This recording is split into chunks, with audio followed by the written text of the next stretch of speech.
ఆంధ్రప్రదేశ్ బొబ్బిలి నియోజకవర్గం ప్రజలకు మరియు అధికారులకు రిపబ్లిక్ డే శుభాకాంక్షలు. ఇట్లు మీ సంబగిరి వేణుగోపాల్ నాయుడు, శ్రీనివాస కన్స్ట్రక్షన్స్. ముస్లిం దూదేకుల ఐక్యవేదిక ద్వారా దూదేకుల సమస్యల పరిష్కారానికి పెద్ద ఎత్తున చొరవ చూపుతున్నామని డాక్టర్ ముక్తియార్ తెలిపారు. ఆంధ్రప్రదేశ్ రాష్ట్ర నూర్బాషా ముస్లిం దూదేకుల ఐక్యవేదిక ప్రత్యేక సమావేశాన్ని నగరంలోని దూదేకుల సమావేశ మందిరంలో నిర్వహించడం జరిగిందని తెలిపారు. కొన్ని తీర్మానాలను ఏర్పాటు చేసి కేంద్ర రాష్ట్ర ప్రభుత్వాల దృష్టికి తీసుకువెళ్లి వాటిని సాధించుకునేందుకు పెద్ద ఎత్తున చర్యలు తీసుకుంటున్నట్లు వెల్లడించారు. పార్టీలకు అతీతంగా పెద్ద ఎత్తున ఈ కార్యక్రమాన్ని నిర్వహించి అందరూ ఒకే వేదికపై కలిసికట్టుగా తమ సమస్యల పరిష్కారానికి ప్రత్యేక చొరవ చూపుతామని తెలిపారు.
ఈరోజు అనంతపురం నగరంలో రాష్ట్ర వ్యాప్తంగా ముస్లిం దూదేకుల ఐక్యవేదికని నిర్వహించుకోవడం జరిగింది. ఆ పిలుపు మేరకు ఇక్కడ రాష్ట్ర నలుమూలల నుంచి ఇచ్చేసినటువంటి ఇతర సంఘాల ప్రతినిధులు, రాష్ట్ర కార్పొరేషన్ డైరెక్టర్లు, అలాగే మా సంఘ పెద్దలు అందరికి కూడా పేరు పేరున ధన్యవాదాలు తెలియజేస్తున్నాను. ఎప్పటి నుంచో మా సామాజిక వర్గం దాదాపు కొన్ని దశాబ్దాలుగా మా సామాజిక వర్గం స్వాతంత్రం వచ్చినప్పటి నుంచి కూడా ఎన్నో సమస్యలను ఎదుర్కొంటుంది. ఆ ఎదుర్కొంటున్న సమస్యల కొద్దీ మా పెద్దలు అంతకుముందు నుంచి నాన్నగారు కానివ్వండి, బాబన్ సార్ లాంటి వాళ్ళు కానివ్వండి, బాబులాల్ గారు లాంటి వాళ్ళండి, మీరా గారు లాంటి వాళ్ళు అందరూ ఎంతో కృషి చేస్తూ వచ్చారు.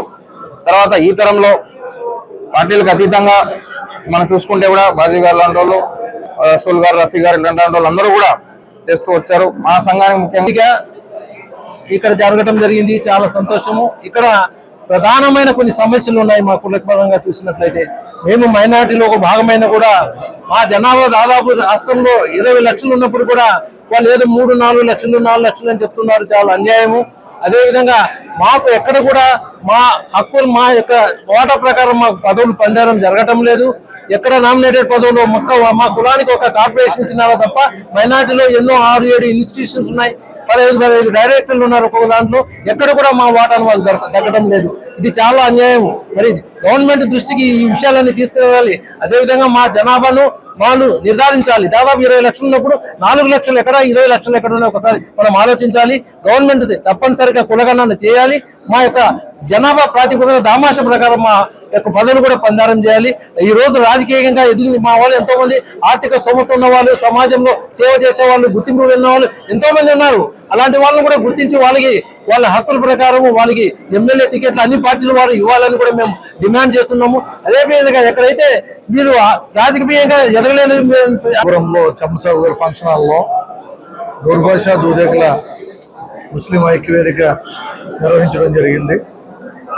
ఈ కార్యక్రమానికి రాష్ట్రం నలుమూల నుండి అనేక మంది కులాలకి, కుల సంఘాలకి, అలాగే పార్టీలకు అతీతంగా నాయకులు రావడం జరిగింది. దీని యొక్క ముఖ్య ఉద్దేశం ఏంటంటే, రాష్ట్రంలో మా యొక్క జనాభా 20 లక్షల పైచిలుకుందని చెప్తున్నాం, కానీ ప్రభుత్వ లెక్కల ప్రకారం అతి తక్కువ లెక్కలు చూపించడం జరుగుతుంది. కాబట్టి దీని మీద కులగణన జరిపి మాకున్నటువంటి ప్రధాన సమస్యలు, మా పిల్లలు చదువుకునే సమయంలో 10th క్లాస్ టీసీల్లో ఇండియన్ హిందూ దూదేకులు అనేటటువంటి దాన్ని యాడ్ చేస్తున్నారు. మేము ఆచార వ్యవహారాల ప్రకారం ఇస్లాంకి దగ్గరగా ఉన్నాం, ఇస్లామీ విధానాన్ని అనుసరిస్తున్నాం.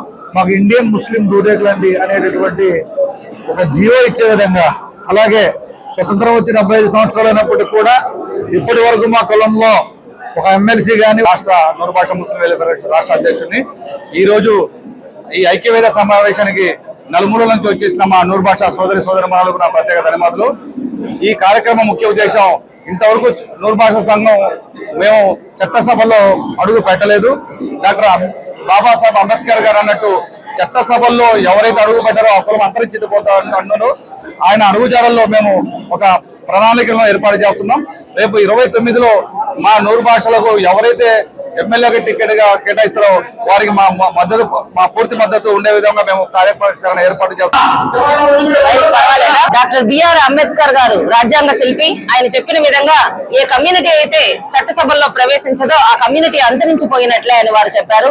ఈ రోజు 2 లక్షల జనాభా ఉన్నటువంటి కులాలన్నీ కూడా శాసన మండలిలో కానీ శాసనసభలో కానీ అడుగుపెడుతున్నాయి. రాష్ట్ర వ్యాప్తంగా 20 లక్షల జనాభా ఉన్నటువంటి దూదేకుల కమ్యూనిటీని మాత్రం ప్రతి ప్రభుత్వము ఓటు బ్యాంకుగా మాత్రమే చూస్తూ ఉందన్న ఆవేదనను ఈరోజు దూదేకుల కమ్యూనిటీ 20 లక్షల మంది రాష్ట్ర వ్యాప్తంగా ఉన్న నాయకులందరూ కూడా ఒక ఐక్య వేదికగా ఏర్పాటవ్వడం జరిగింది. దూదేకుల కమ్యూనిటీ ముస్లిం కమ్యూనిటీలలో అంతర్భాగం అని చెబుతూ ఎప్పటికప్పుడు ప్రభుత్వాలు సర్కులర్లు ఇస్తున్నాయి. కానీ శాశ్వతమైనటువంటి జీవోలు ఇచ్చినట్లయితే మా పిల్లల భవిష్యత్ అంతా కూడా ఈ రోజు టీసీలలో ఇండియన్ హిందూ దూదేకుల అని రాస్తున్నారు. అలా రాయటం మూలంగా వారు ఉన్నత చదువులు చదివేటప్పుడు మైనారిటీ రిజర్వేషన్స్ అందక ఎన్నో రకాలైనటువంటి ఇబ్బందులు పడుతున్నాము. ముఖ్యంగా నామినేటెడ్ పదవుల్లో గతంలో చూసాము. తెలుగుదేశం పార్టీ ఏర్పడినప్పటి నుంచి దూదేకుల కమ్యూనిటీ అంతా కూడా ఆ పార్టీకి విధేయులుగా ఉండి పార్టీని గెలిపించడంలో ప్రముఖ పాత్ర వహించాయి. కానీ నామినేటెడ్ పదవులు దూదేకుల కార్పొరేషన్ అన్నది ప్రభుత్వం 3 విడతలుగా కార్పొరేషన్ చైర్మన్ వదిలిన తర్వాత 3వ విడతలో కార్పొరేషన్ అన్నది ఏర్పాటు చేయడం అనేది మాకు చాలా బాధను కలిగిస్తూ ఉంది. ఈ రోజు మైనారిటీలలో ఏదైతే మైనారిటీ రిజర్వేషన్స్ లో భాగంగా ఉర్దూ అకాడమీ కానీ, మైనార్స్ కార్పొరేషన్ కానీ, హజ్ కమిటీ కానీ వీటన్నిటిలో కూడా ఫార్వర్డ్ ముస్లింలకు ఇచ్చినటువంటి ప్రాధాన్యత